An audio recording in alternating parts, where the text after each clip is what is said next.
ay talagang iyak na iyak si Giselle dahil sa kanyang mga nakikita at hindi siya papayag na maging walang silang gagawin sa kanilang ama. Dito na nga talagang binuhusan pa ng tubig at talagang video talagang ipinakita ni Balahadja na kung saan talagang ikinatutuwa pa ni Moira. Acting si Zoe na kung saan talagang nagpakunwari itong hindi niya alam ang katotohanan.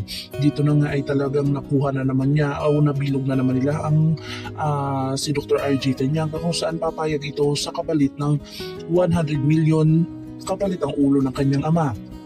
Dito na nga positibo itong si Giselle na talagang may kinalaman itong mag-ina na ito, lalong-lalo na itong si Annalyn na kung saan kahit si Dr. Carlos Benitez pa ang pipigil sa kanya ay hindi ito matitinag dahil hindi ito ang dahilan kung bakit siya gagawin niya ang lahat dito sa kanyang Lolo Pepe. Dito na nga ay talagang nakita nilang tatlo na ni Dr. RJ Tanyag at saka ni Giselle at saka ni Annalyn ang video ni Don Pepe na kung saan binubuhusan siya ng tubig.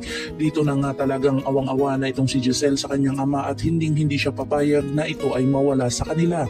Dito na talagang bitbit ni Dr. RJ Tanyag ang 100 million na kung saan kapalit ng ulo ng kanyang ama. Dito kaya ay isang patibong lamang ni Moira o talagang totoong maililigtas niya ang kanyang ama o talagang bangkay na makukuha ni Dr. RJ Tanyag ang kanyang papa.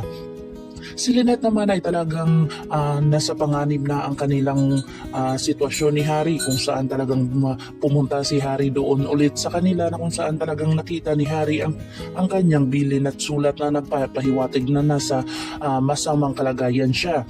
Dito na nga si Harry ay talagang binugbog ng tauhan ni Moira na kung saan talagang hindi na ito makatayo at talagang hinihila na lang ito ng isang tao.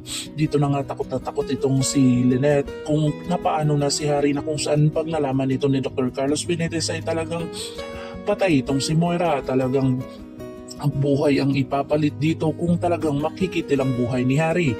Pakakabangan natin ang mga susunod pa na episode na ito. Ang abot kamay na pangarap. If you like my story, please like, share, and subscribe para ma-update po kayo sa mga susunod pa. Yun lamang po at maraming salamat.